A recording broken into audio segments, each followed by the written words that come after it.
blockchain and ICO marketing.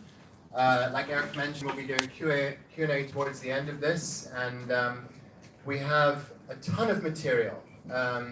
About a week ago, we collected around 40 slides, and we collated that into 14 tactics that we believe that all blockchain companies need to consider when they're gearing up for their ICO. All of those 14 tactics are in the presentation, and we will be sharing all of that with you probably tomorrow or Monday. But we're actually not going to be focusing on that this evening.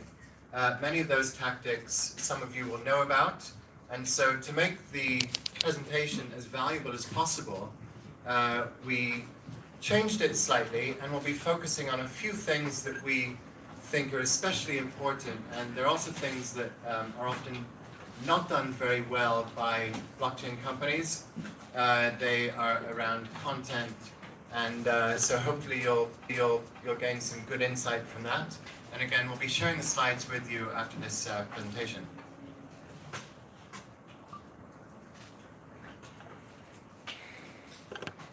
So we'll dive straight in. Blockchain marketing, it's really all about trust. Much of the market, as many of us know, is really very skeptical about new blockchain projects. And we're not even just talking about the mass market that has never even heard of blockchain before. Even those involved in the space, due to the number of scams we're seeing, due to the sheer volume of projects that are coming out, it's often very difficult to build this trust, and this is something that you'll obviously need to think about from a very early stage. And this boils down to trust across all stakeholder groups, from the very first stages where you're trying to bring on board top advisors, when you're trying to forge perhaps technology partnerships, when you're looking to get some initial media coverage. Regardless of the stakeholder groups, trust is going to be one of the key things you'll need to establish very early on. Another thing is that marketing for an ICO blockchain project really doesn't stop when the ICO finishes. This is something we'll talk about a little bit later on, but even some of the top blockchain projects, once the ICO finishes, social media channels go quiet, media coverage stops. That's very dangerous, because you've spent all of that time building trust, and then to back off and go quiet and let your marketing go to sleep, all of that trust that you've built up can be eroded very quickly, and getting that trust back is very difficult. And obviously, if you lose trust, your token price goes down. If that happens, you lose even more trust, and it can really spell the end of your project.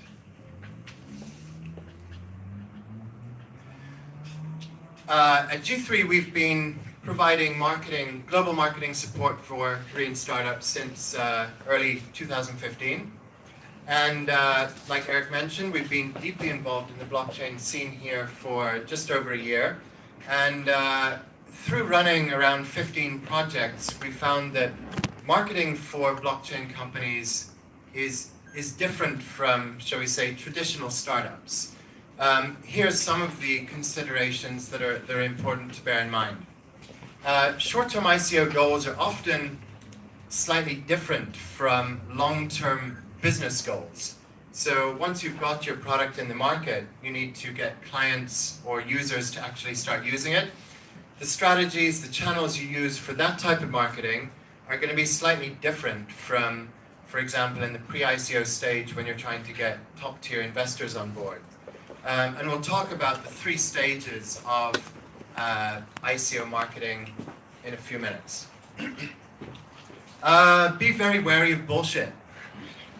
It's a fact. There's a lot of bullshit in this industry.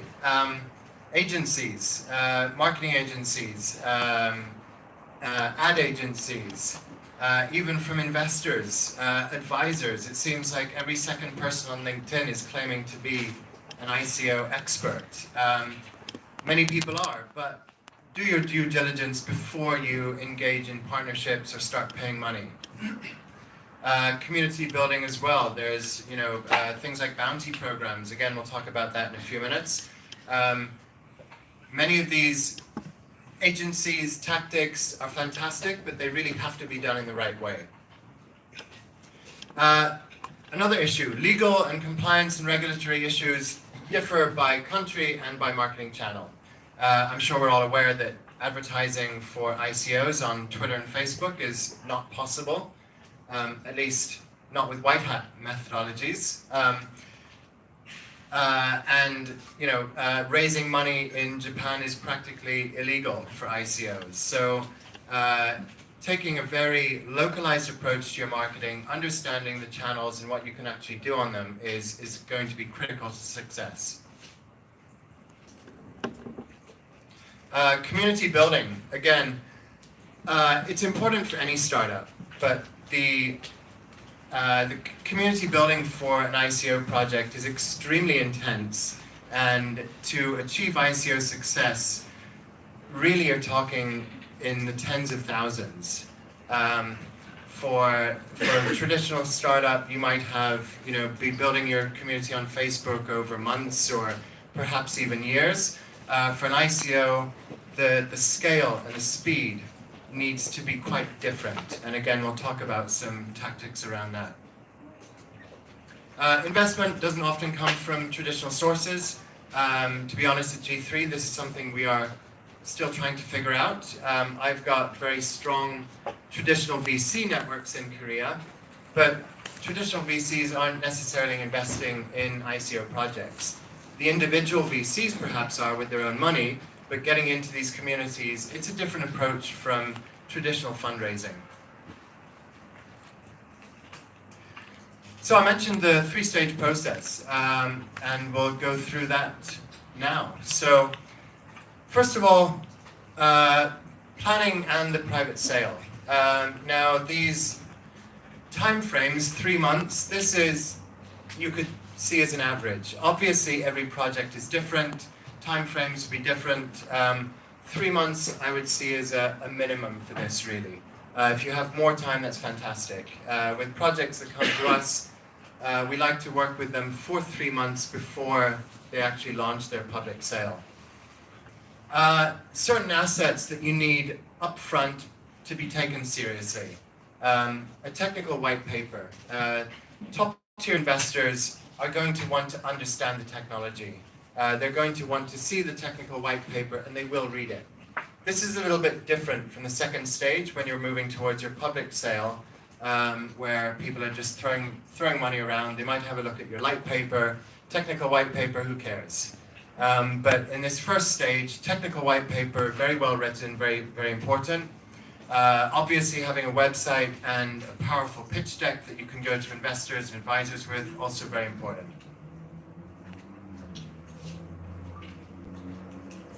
Offline networking. This is something that we really can't stress enough.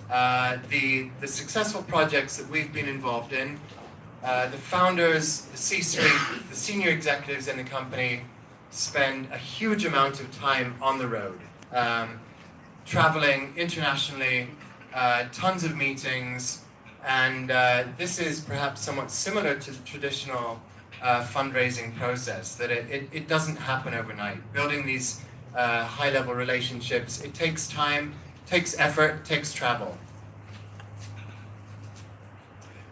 Getting involved in offline events, not necessarily like this one, but blockchain conferences. How many people went to Beyond Blocks just a few weeks ago? 3 or 4. Get involved in these conferences. Beyond Blocks, I would say, was one of the highest quality technology startup events that I've been to in Seoul in years. The quality of attendees, the quality of the speakers, the content was really quite exceptional. And it's absolutely worth going to these events because you will build your network. Another thing about Beyond Blocks, a very, very international crowd.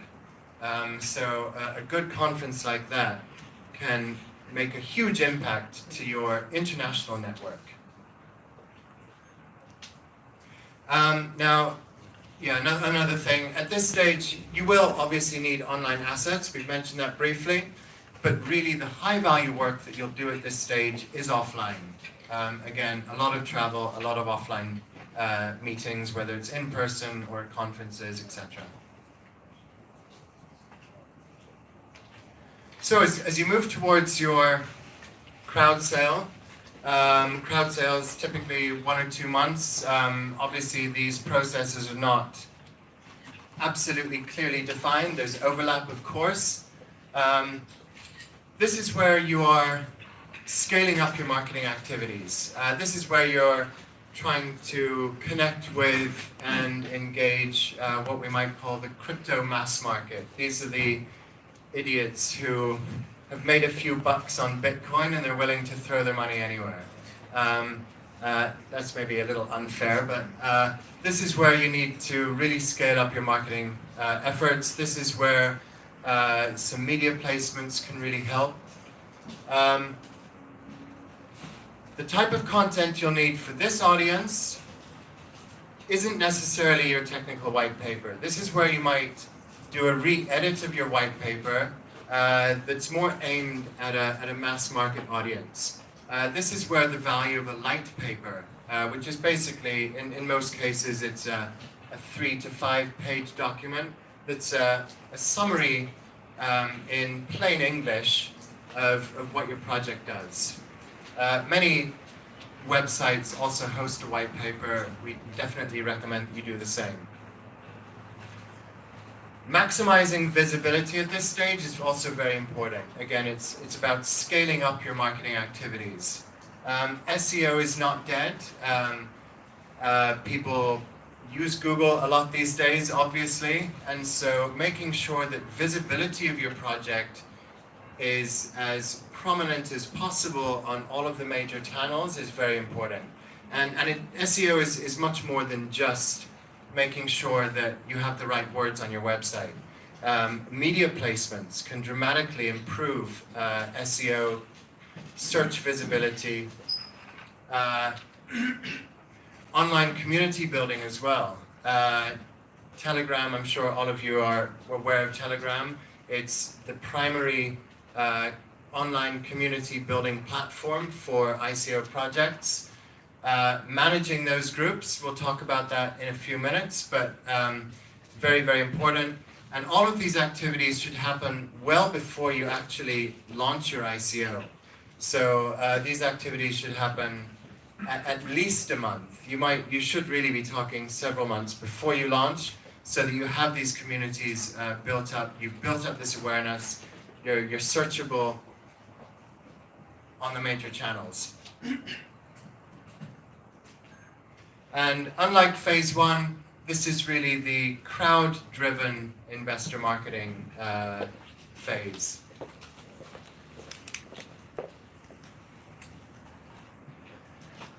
Doesn't mean that you should forget the strategies from phase 1 as well. These are additional things that you need to be doing beyond the offline meetups, the investor networking, etc. that you've been doing up until this point.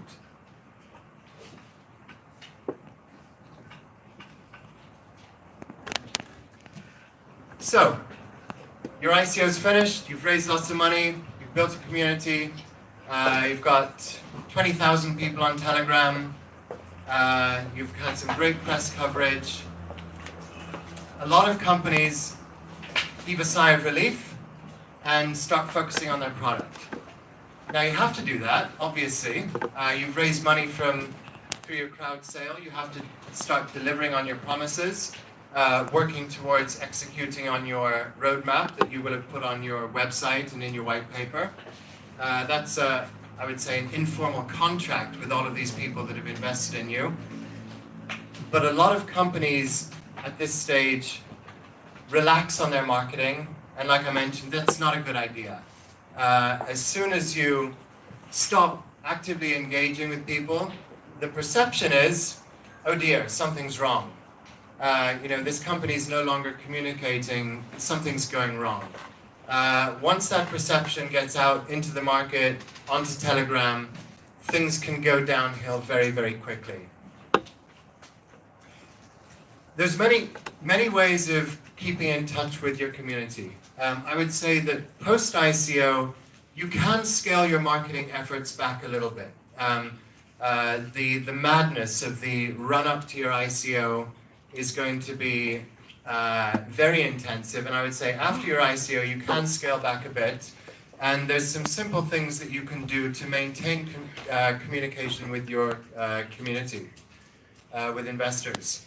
Running a company blog is something that's relatively easy to do, and people will go there for a source of information. If you're updating a company blog on a weekly basis, even twice a month is better than nothing.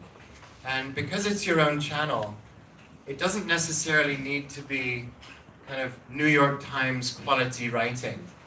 Simple updates are a really great way of communicating with your audience.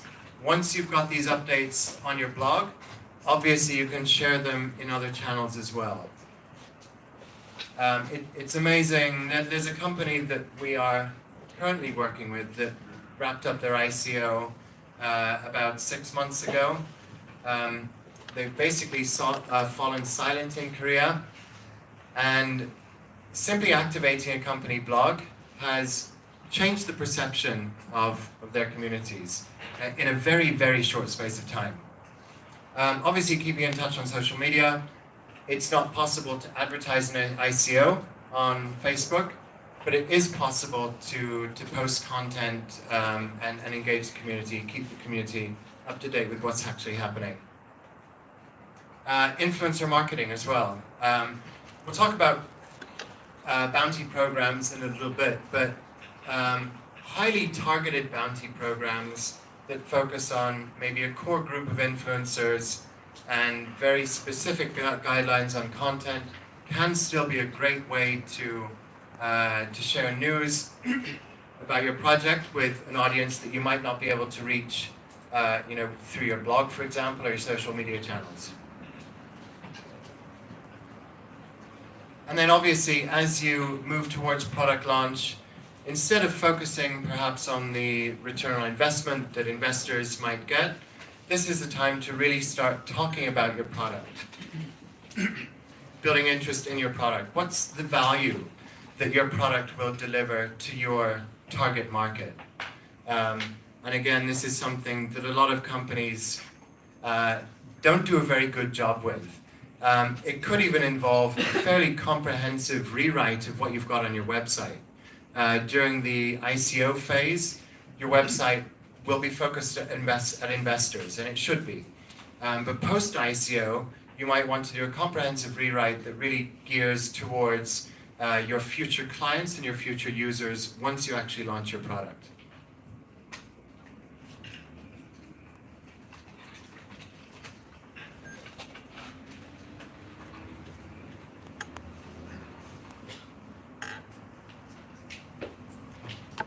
So that's what we see as the 3 stages of ICO marketing.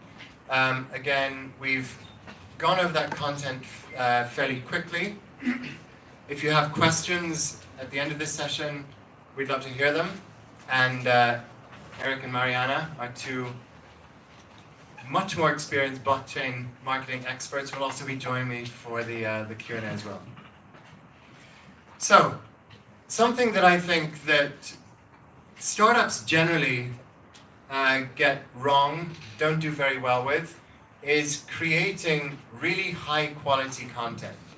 As a marketing agency that really focuses on content, this is something that at G3 we're extremely passionate about, and it really pisses us off when we come across incredible companies that simply aren't capable of explaining what they do, what the value proposition is, what problem they're solving for the market.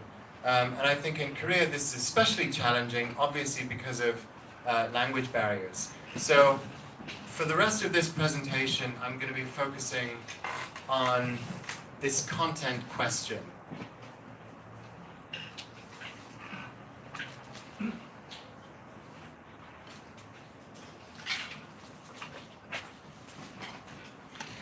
So I think in order to create good content, we first need to know what is crappy content. So here's a list of some things that we think lead to crappy content. Large blocks of text. Now, if it's your white paper, obviously it's going to have large blocks of text. But if you're stringing 3 or 4 sentences together, long, complicated sentences on your website, that's crappy content on your website. On your website, things should be short, concise, very direct, get to the point quickly. Unintelligible diagrams. I came across a blockchain brochure, and one entire page was a diagram. And I think it would take someone with an engineering background to actually figure out what the diagram really means. It's not always a case of dumbing down the content. It's about finding the most efficient way to express what you're trying to express. Highly technical or industry-specific terminology, especially in the wrong places. Technical, white paper, no problem. But on your website, you have to really think about who your audience is. If your audience is the general public, they're probably not actually going to care about your technology too much. They're going to care about what is the value proposition that you're offering me. For mass market investors, you need to convince them why investing in you is going to give them a good return on investment. You'll need to explain your product, you'll need to explain your vision, but they're probably not going to care too much about your actual technology. Overuse of adjectives. Adjectives are nice, they make things sound nice, but they often don't really add a lot of value. And if you need to capture attention with a ton of adjectives, there may not be so much substance behind all of those, and I think it dilutes the quality of the content. Simply say it straight, say it direct. Lack of consistency across channels. If you say something on your website, you should be saying the same sorts of things on all of the other channels, whether it's social media, in your Telegram group, in your blog posts. It's really important. You're building a brand practically from scratch, and so if your messaging is different on different channels, it can be very confusing for your target audience. And what we normally do with our blockchain clients is the first thing we do is put together a master messaging document, and you use that as the basis for your content on all other channels. So you would take this 3 to 5 page document and take parts of the content, perhaps even to create your light paper, to create your website, to use as a master messaging document on social media.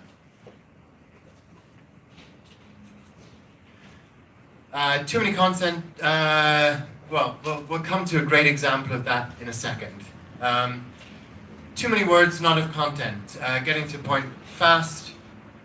Illogical flow of information. Again, this is important, especially on something like a brochure or a website. Think about the content from the perspective of who you're trying to reach out to. If you read through your website, does it make sense? You know, are you talking about things in a logical way? If you're clicking through onto another page, does it make sense? If you land on this other page, have you come to the right place?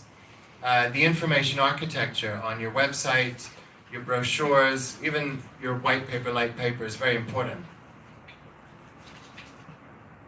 Transparency, obviously important. I think this is really about telling the truth. Telling the truth is normally the best way to go. And a lack of information on key questions. Again, we'll talk about ICO listings and ratings agencies. These are important. Many of them expect specific information to be in specific places on your website. There's good templates out there for ICO websites. Many of them have the information architecture basically laid out for you. The reason they've been laid out for that is because that's the way that investors like to consume the information. So in many cases, it's a good idea just to go with the flow that they've suggested. So that's an introduction to what crappy content is. And here's an example. Note that this is one sentence. Now, if you just glance at this, the grammar is actually fine. There's no obvious mistakes, and it's got some great words in it. Best-in-class blockchain as a service. Wow, that sounds amazing. Facilitating enterprises to power up their services across their organization. This sounds wonderful, but hands up if you understand what they do. So when you create a piece of content, these are some good questions to ask yourself. And with this particular introduction to what a company does, it's impossible to understand what this really means. It's impossible to understand who they're trying to talk to, what value they're delivering, what problem they're trying to solve. It's really a bit of a mess, even though at a first glance it might look quite good.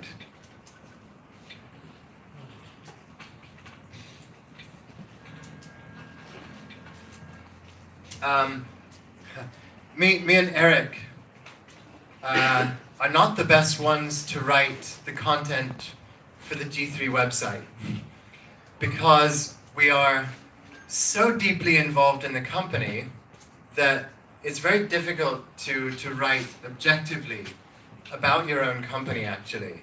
And so with content like this, it's always a great idea to go to someone else and get their feedback. And one problem that me and Eric have is that we just have so much to talk about that we end up putting massive blocks of text where they shouldn't be. So it's a good idea to get a third-party perspective on any of the content you create. Even better is to get some actual feedback from your intended target for that content. So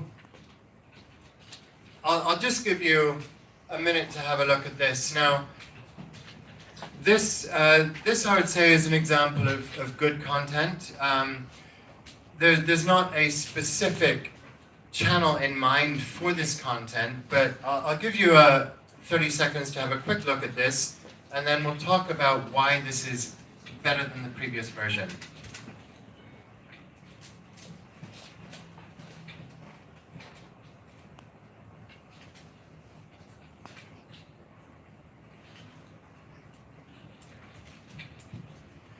So,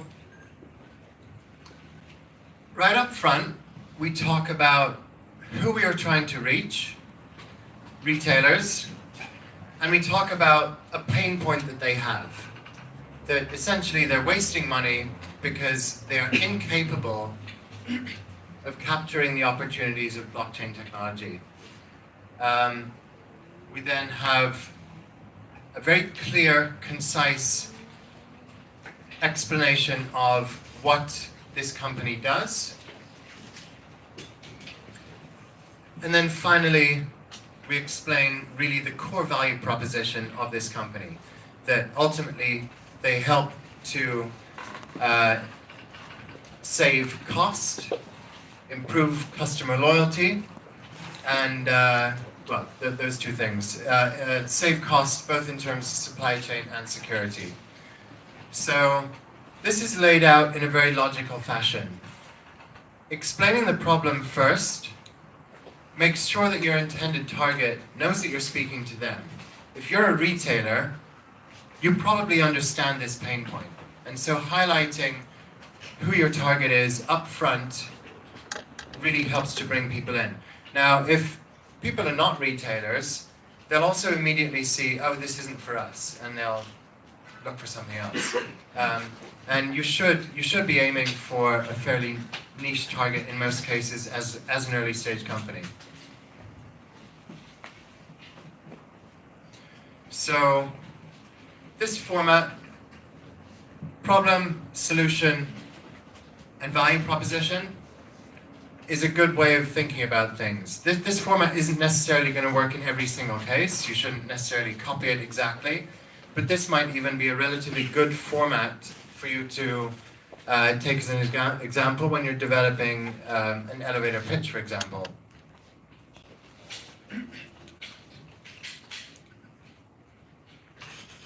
Okay, in the last few minutes, we will run through a few platforms that you need to use, again, where companies that we've worked with sometimes don't do a very good job.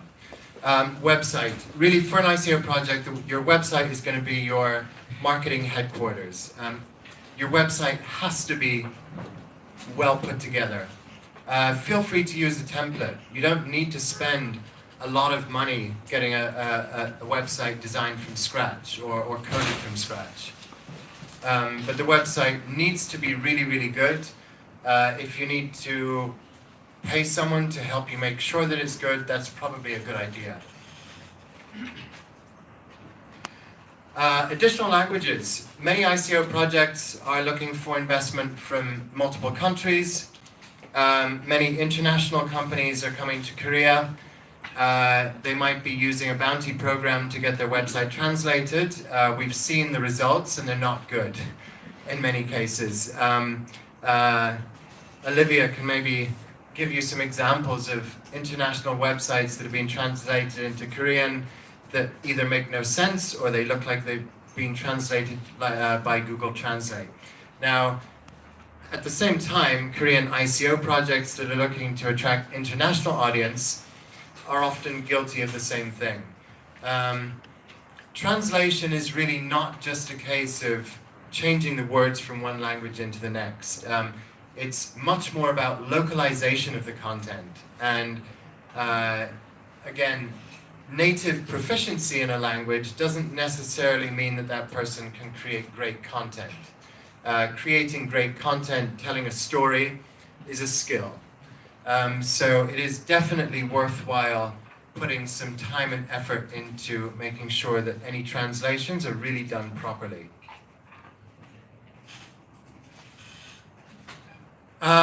You probably, I think we can gloss over this. I imagine that people will have questions about social media and community management, so we can come to that at the end.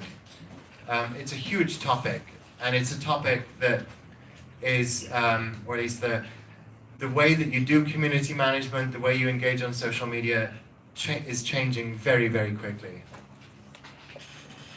Communication. Again, this issue of companies going quiet after ICO. Here's a short list. It's not an exhaustive list, but here's some good tips of how you can maintain communication with your community, with your networks, in a fairly simple and cost-effective way. If you have someone dedicated to marketing at your company, these are all things that you could do to some degree relatively easily in-house.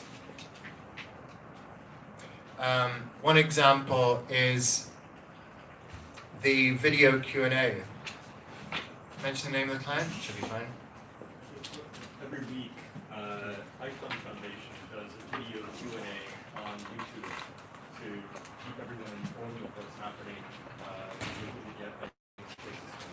It's in Korean, but it's also subtitled in English so that everyone around the world can benefit. So it's not feasible for your C-level executives to be actively involved in Telegram every day. However, you'll be able to see regular questions coming up, or perhaps critical questions that you haven't thought about answering in a full blog post. And with Icon, they put out a 12, 15-minute video once a week. with the C-level executives, just answering those questions in a video and sharing it online. Small things like that don't take a lot of organization. You don't need to bring a film crew in to do that type of video. Simply shoot it on an iPhone even and put it on YouTube. Make sure that it's promoted on all your channels. That little bit of effort can make a really big difference.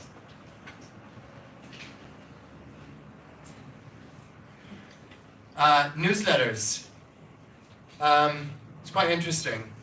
A recent client insisted that newsletters don't work and he never reads them. And I pointed out to him that the only reason we were working with them was because they'd responded to a newsletter we sent.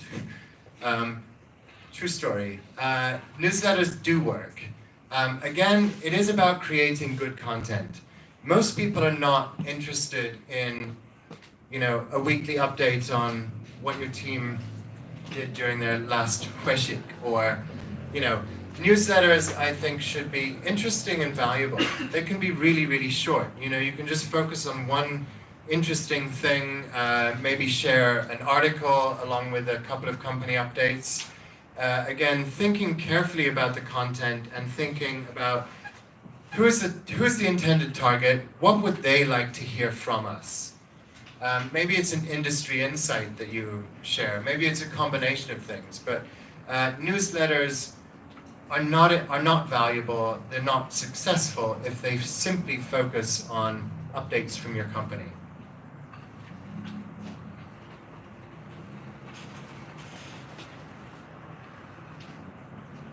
Again, this is really, really important.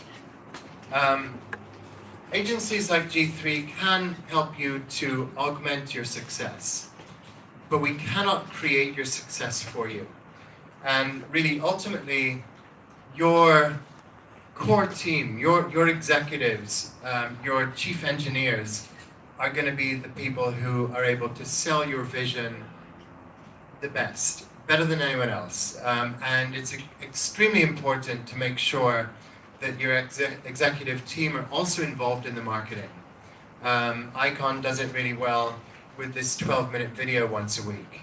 There's lots of other ways of doing it, but if your C-suite are not involved in the marketing, it's very unlikely that you will be successful. And here's just a few quick examples of how your C-suite can be involved in the marketing without dedicating tons of time to it. AMAs, if you're the marketing person at your company, arranging an AMA on Reddit, it's not so difficult. That shouldn't be done by your C-suite though, but they can be great. Facebook Live, even an AMA on Telegram. Video updates we mentioned, and attending events and meetups. Again, this is something that Icon is extremely good at. Their CEO spoke at a small event just last week, Startup Grind. They are really dedicated to communicating with their community, and it pays dividends. Finally, the need for speed. This isn't necessarily the speed of your blockchain. We're talking here about the speed of your marketing. Things in the blockchain space are changing so incredibly fast. You might legitimately be the only company in the world doing what you're doing today, and by the end of next month there might be 5 competitors just down the road. You're constantly working to deadlines, often very tight deadlines.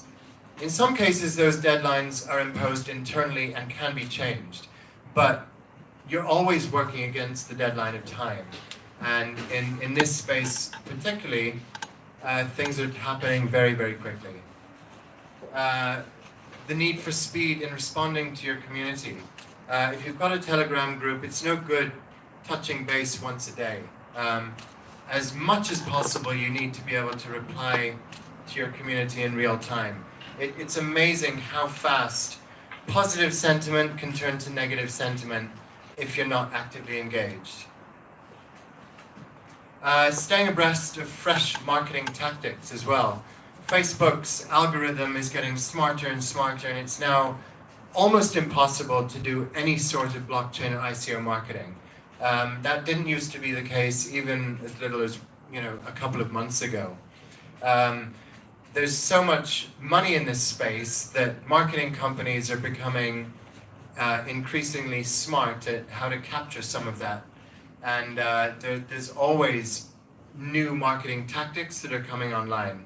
And at the same time, there's marketing tactics that might have worked a year ago that simply don't work today. There's a lot of talk about the effectiveness of bounty programs, for example. And again, if people have questions about that, we'd love to talk about that in the Q&A. Capturing media opportunities as they happen. This is really an area where I think Korean blockchain companies have some advantage. To give you an example, there's a company that we worked with recently that is working on security on the blockchain, obviously a major concern. And just before they launched their ICO, there were the two major exchange hacks in Korea, BitThumb and what was the other one recently? Was it Coinone? Coinrail and BitThumb, right. So obviously, as soon as these major hacks happened, it was global news, at least within the crypto community. And this company was able to instantly jump onto this news, connect with journalists who were likely to cover the story and offer themselves forward as a source for articles. It's a really great way of getting into the news for free and building thought leadership around a topic that you're passionate about and also that you're working within. Getting paid placements is now extremely expensive for crypto companies, blockchain companies. You're talking, up to $20,000 for a single article placement. Now, if you're smart, if you're monitoring the news, if you're looking for opportunities, you can get higher value coverage than a sponsored post for free.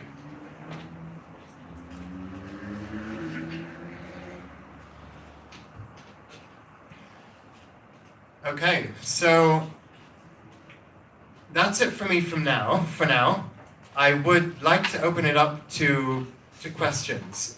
So I'm sure many of you have questions already, but obviously if you need any prompts, there's a sheet here which might trigger some questions. If there's anything on that sheet that you're not aware of, feel free to shout out and ask us about it.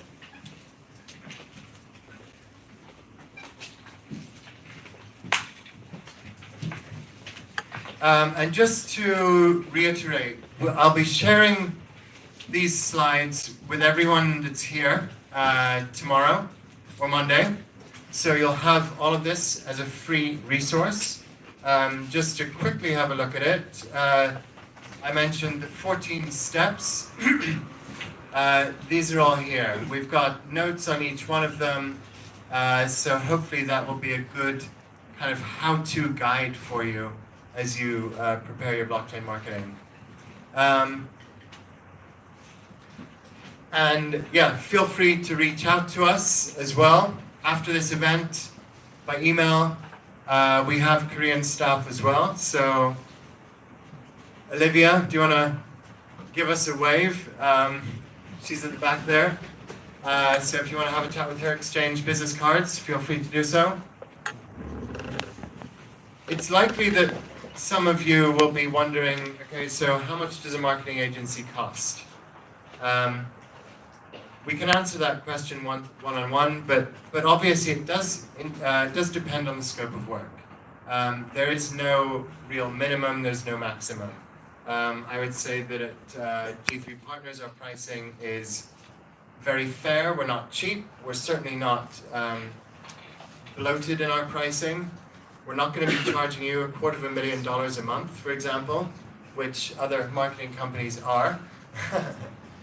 So yeah, with pricing, we cannot give you an average price because there is no such thing as an average project. Every project is different.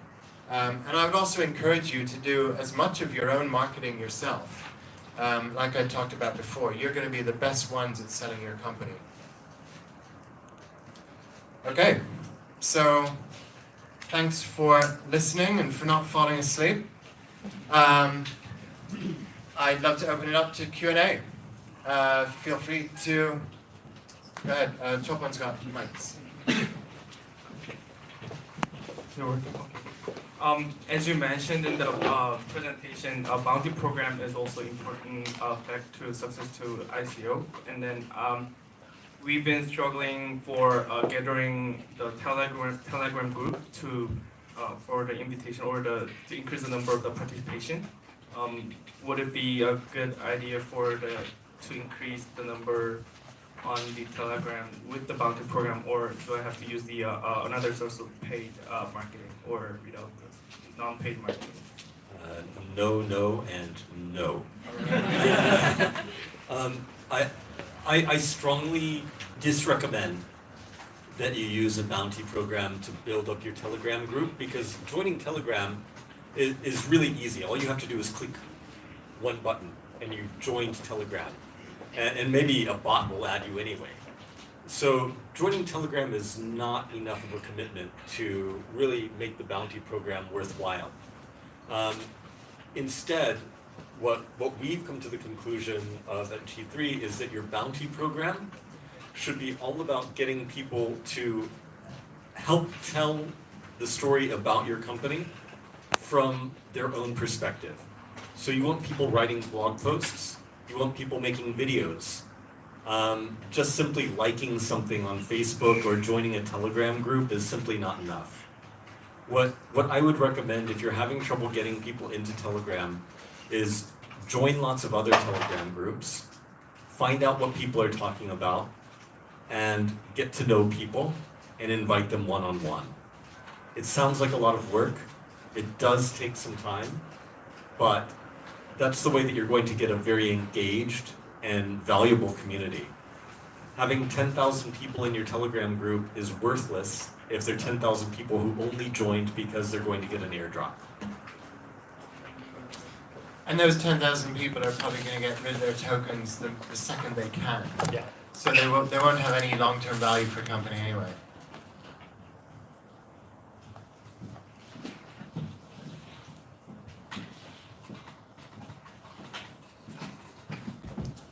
First of all, thanks for the presentation. And so part of marketing, obviously, there's the good part of it where you want to proactively promote your product, your company, etc.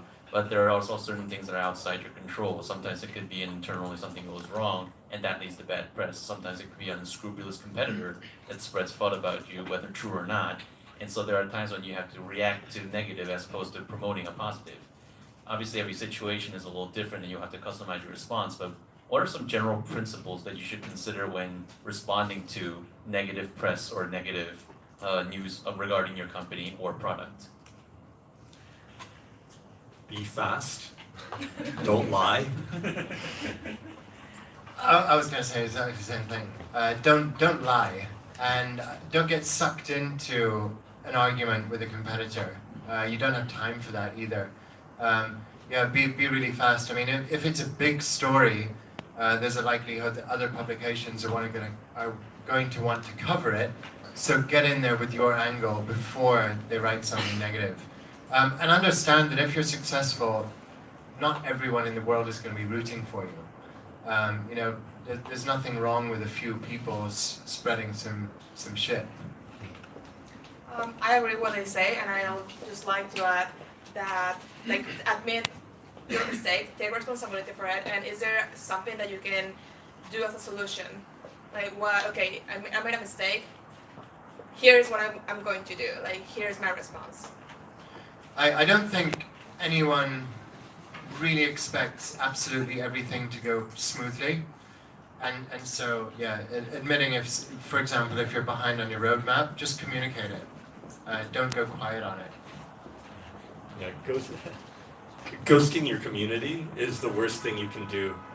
You can prevent a lot of that actually if you're very communicative. If you have any specific questions on that, before I started advising startups, I worked with a lot of corporates for PR and communication, and I did a lot of crisis management. So feel free to ask me any specific questions you have afterwards too. For example, you mentioned the roadmap, and some blockchain projects they say, okay, my date for pre-sale, private sale is this, and we've had some experience in the past with some clients that they said, okay, no, I cannot push my public sale back for a month because I already did a commitment with the community. I already said that I'm going to launch the public sale on this date. You can push it back as long as you communicate it with the community and as long as you say the reasons why. There's no problem with it. If you just launch and you didn't solve the problems that you have, that's going to cause you even more problems in the future.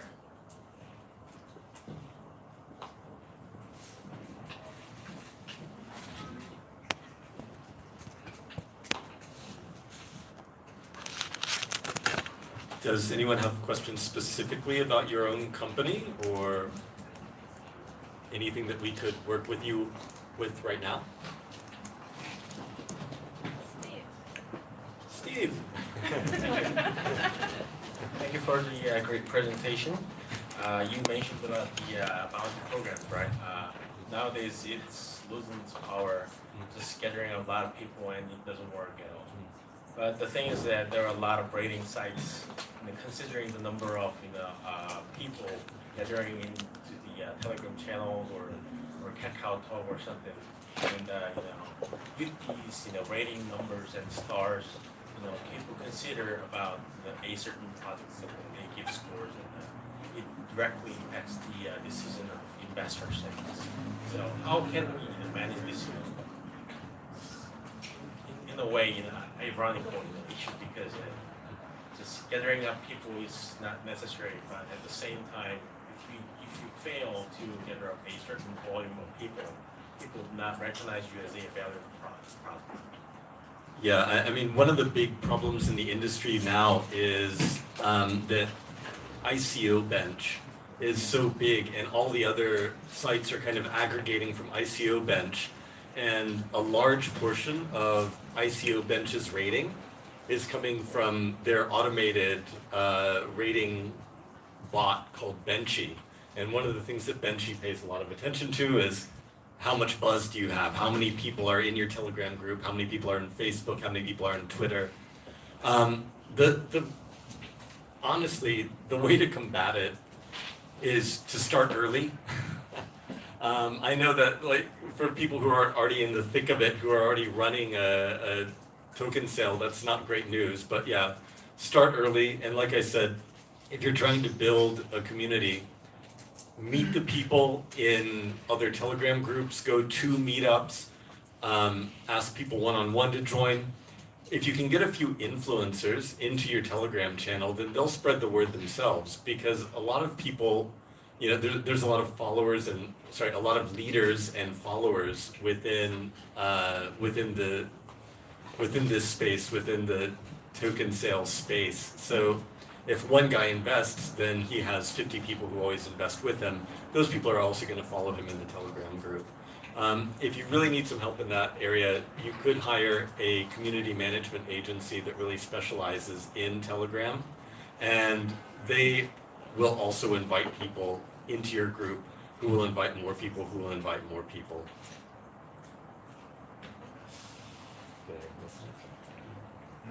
No, I don't think you missed anything.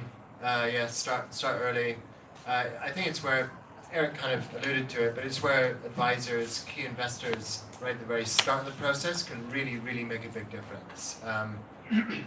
Mike Arrington is an advisor to a company that we're working with, and he understands the value of marketing and PR, and so he really works hard to promote the companies that he advises through his channels. And someone like that will have an instant benefit to bringing people into your community. if you have advisors, I mean, maybe ask them specifically, can you help us to build our Telegram group? I think if you already decided that you are absolutely going to launch a bounty program, definitely I wouldn't recommend it for Telegram. I agree with Eric with that, but maybe you can add in the rules. Okay, so the people that are going to be writing articles, the people that are going to be doing videos, one of the rules for you to actually get the rewards is to sign up for Telegram and also contribute in Telegram.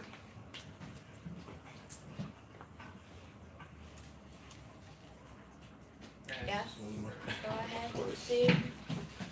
Thank you again.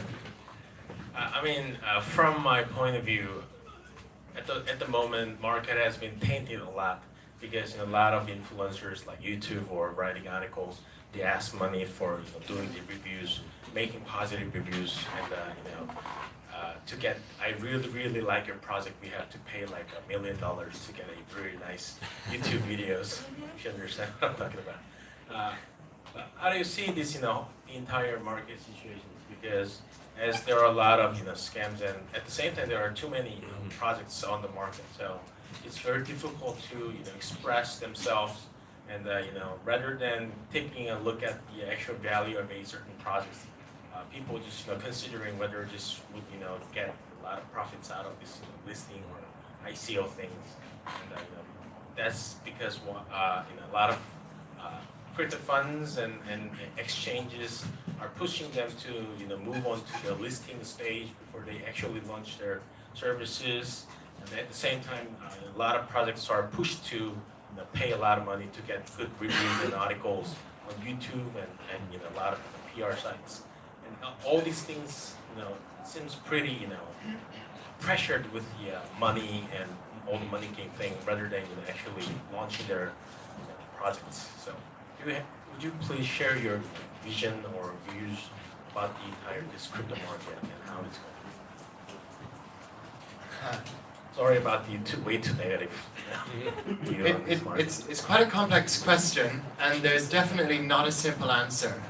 Unfortunately, we're not magicians, and there isn't a simple answer to that question. I mean, as we all know, there is a lot of bullshit, a lot of noise in the industry. And sometimes it might seem that the only way to make your voice heard is to kind of tag along with it to a degree.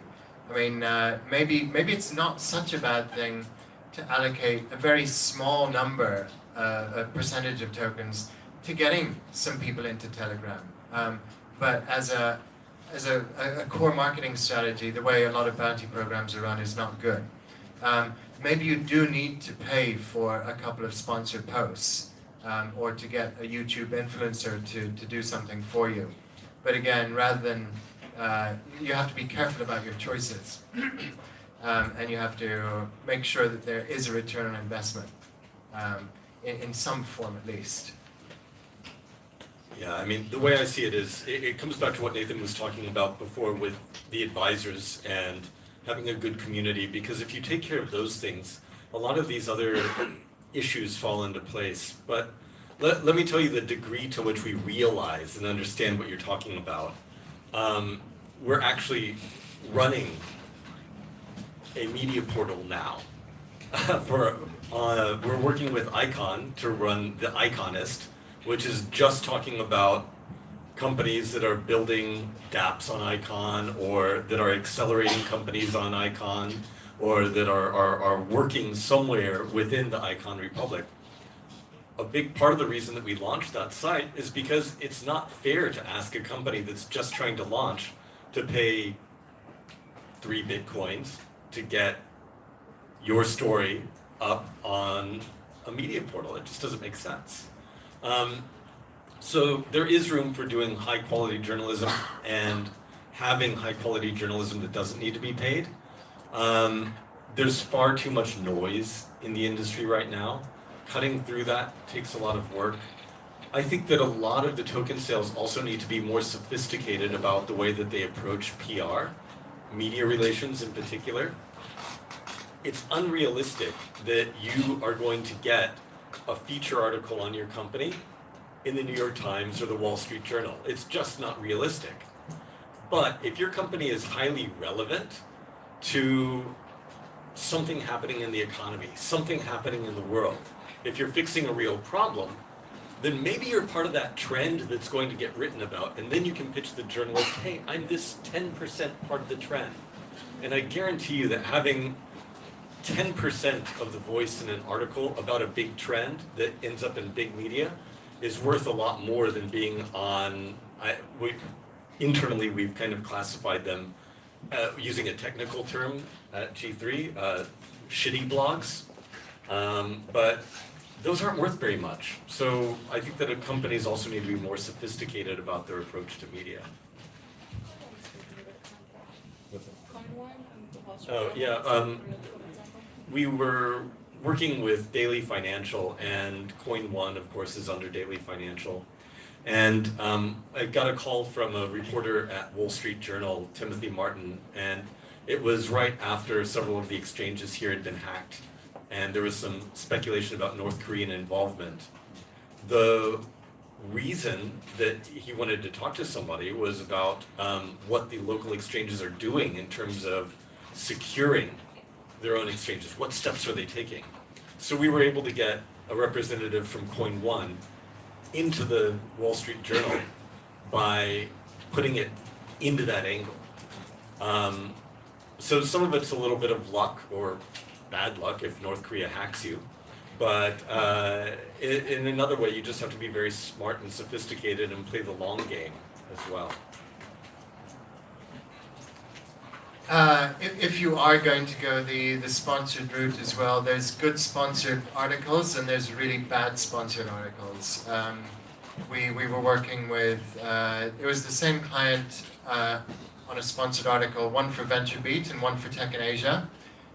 Tech in Asia refused to do any of the things we asked them to, and so we didn't work with them. With VentureBeat, we wrote the article, we were able to, well, Eric wrote the article, and it ended up being literally the most popular sponsored post they'd had for several years. So again, you know, if you're gonna pay for content, or if you're gonna create any content, it needs to be good content.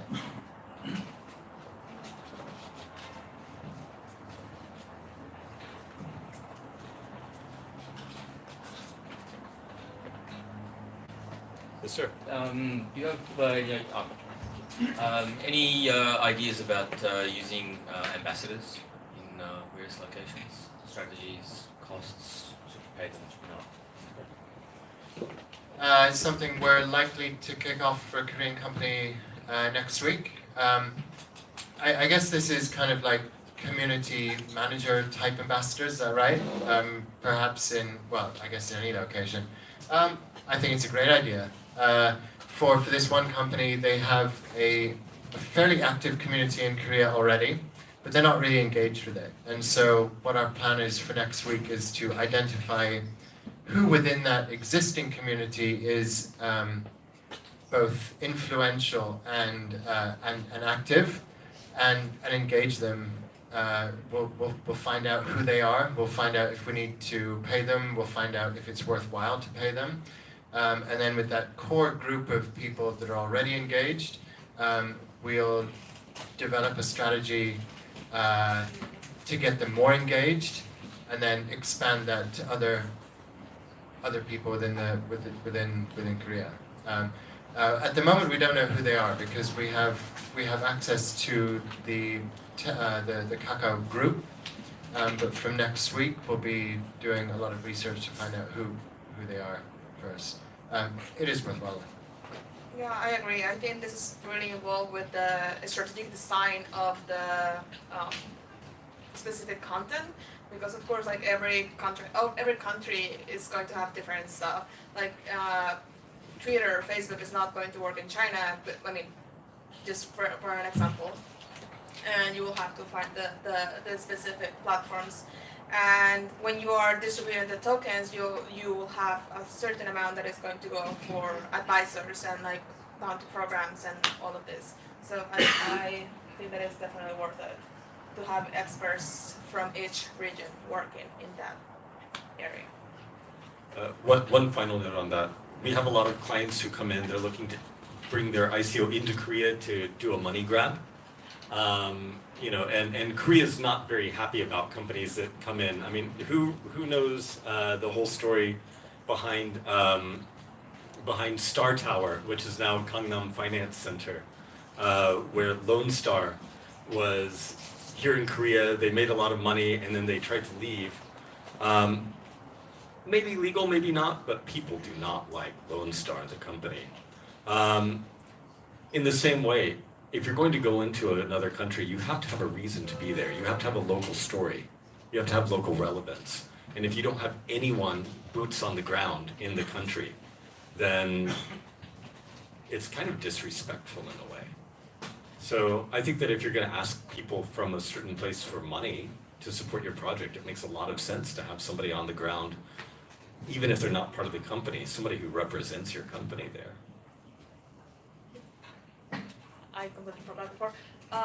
For example, in Icon, the Icon community created the HX 57, which is basically like members from the community that they are really involved and they really want to support the project.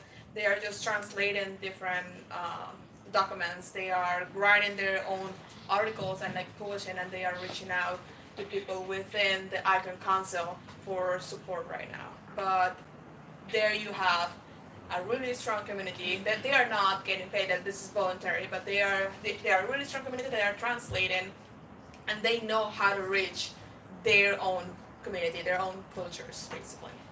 How many countries around the world do they have people on? Right, I don't know how many countries around the world, but they have like 18 different languages. They are translating the documents into 18 different languages. Regarding cost, you asked, really depends who they are. I mean, there's agencies that run Telegram groups, for example, and that level of ambassador or group admins doesn't necessarily need to be so expensive. But obviously, you're not going to get people who are influencers at that level. It really depends. Kind of depends how much your budget is, how much you're willing to pay to get whatever it is you want to get. I don't know. Happy to speak more about it afterwards, maybe. We have a few minutes left if there are any more questions. How many of you are currently running an ICO? So how many of you are currently in the public sale phase of your ICO? Is that no one? 2? Okay. How many people of you are planning to launch an ICO within the next couple of months? Several. A few more. How many people have finished an ICO within the last, 6 months? Okay. So most of you, looks like, are either in an ICO or planning one. How many of you are running marketing at the company where you work? A lot of you. Most, okay. Just interesting insight for us. Okay, I think we can probably wrap it up now. We would be very grateful indeed if you could get brutally honest. You don't need to put your name or contact information on here. If you would like to, if you'd like us to get in touch with you, feel free to do so. But you don't need to. These are supposed to be anonymous, and it's really just to help us improve the events for next time. So feel free to just fill it in and maybe put it on the desk over there before you leave. And G3 team. So we've got obviously me, Mariana, Eric, Chopin, Guillaume is over there, Olivia, Kevin with the camera.